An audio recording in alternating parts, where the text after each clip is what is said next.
Hello বন্ধুরা, সকলে কেমন আছো? আশা করি সকলে খুবই ভালো আছো। তো আমার তো খুব করুণ দশা, মানে কি বলবো, যাই হোক, এখন রাত্রি বাজে 9:30, দোকান থেকে বাড়ি ফিরলাম, কেবলই আমি ঢুকলাম। তো যাই হোক, অনেকটাই রাত্রি হয়ে গেছে। তো এত রাত্রে কাজ করে এসে এত রাতে রান্না করতে কার ভালো লাগে আমি জানি না, কিন্তু আমার তো একদমই ভালো লাগে না, খুব ক্লান্ত হয়ে যায়। কিন্তু কি করব, কিছু করার নেই, করতে হবে। বরের আবদার, বরমশাই বলেছে মাংস খাবে, তাই বরের উপন্যাস, মানে গতকালকে কদিন ধরেই আমাদের মানে ঠিক মতো রান্না বান্না হচ্ছিল না, জন্য অনেকদিন ধরে মাংসও খাওয়া হচ্ছিল না, চিকেন খাওয়া হচ্ছিল না। তো যাই হোক, তাই ভাবলাম যে তাহলে হচ্ছে, আগের দিন বলেছিলাম যে তাহলে, মানে আগের দিন বলে রেখেছিলাম যে তাহলে চিকেন নিয়ে আসবো, তাহলে রান্না করব। তো যাই হোক, আজকে এতটা রাত্রি হয়ে যাবে একদমই ভাবতে পারিনি, অনেকটাই রাত্রি হয়ে গেল। এখন মাংস নিয়ে এসেছে, এখন মাংস সব জোগাড় যন্ত্র করে তারপরে রান্না করব, তারপরে খাওয়া দাওয়া করব। তাহলে ভাবতে পারো কতটা রাত্রি হবে, রান্না করতেও তো সময়ের দরকার।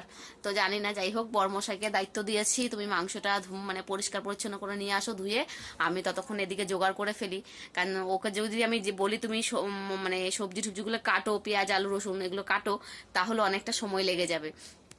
তাই ভাবলাম যে তুমি তাহলে রেডি করো, আমি হচ্ছে মাংসটা ধুয়ে নিয়ে আসো, আর আমি তাহলে হচ্ছে সব জোগাড় করে করতে পারবো, তাড়াতাড়ি হবে, কিছুটা হেল্প হবে। তাই জন্য বললো ঠিক আছে তাহলে আমি করি। তো ঠিক আছে, চলো আমি রান্না করি। আমার চিকেন রান্না তোমাদেরকে অবশ্যই দেখাবো। তো চিকেন রান্না তো সবাই পারো কম বেশি, আমি আর কি শিখাবো, আমি তো শিখার কোনো রাঁধুনি না, সেরকম বড় রাঁধুনি না, আর হচ্ছে তোমার সেরকম মাস্টার শেফও না, মোটামুটি ঘরোয়া রান্না যেটুকু হয় খাওয়ার মতন।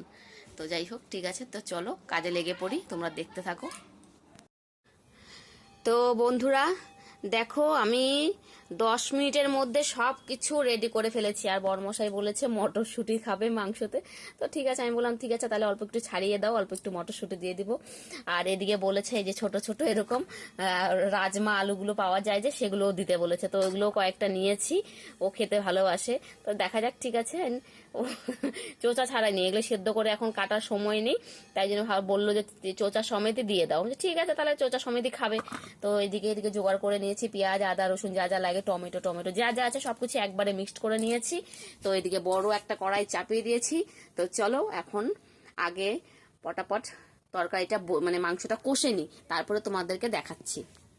এদিকে চিকেন রেডি করা আছে। তো বন্ধুরা দেখো, আমার চিকেন কষা রেডি। কেমন হয়েছে বলো, গরম গরম ধোয়া উঠছে, একদম টকবক করে ফুটছে। অবশ্যই অবশ্যই কমেন্ট করে জানাবে আমার চিকেন কষা কেমন হয়েছে।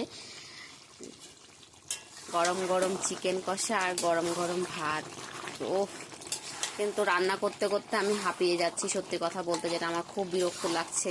তো দেখো, নতুনভাবে রান্না করেছি মটরশুঁটি, তারপরে এরকম গুঁড়ি আলু দিয়ে, মানে কি রাজমা আলু, তাও আবার আলুটা না ছুলেই দিয়ে দিয়েছি। তো কেমন লাগছে বলো আমার গরম গরম চিকেন কষা, অবশ্যই অবশ্যই তোমরা কমেন্ট করে জানাবে। আর কে কে খেতে চাও অবশ্যই চলে আসো, শেষ হয়ে গেলে কিন্তু তোমরা পরে বলতে পারবে না যে দিদিভাই কিন্তু ডাকলে না চিকেন কষা খাওয়ার জন্য। ঠিক আছে, তো ঠিক আছে, আমরা গরম গরম চিকেন কষা দিয়ে ভাত খাই রাত্রে। সবাই ভালো থেকো, সুস্থ থেকো, দেখা হবে নতুন কোনো ভিডিওতে।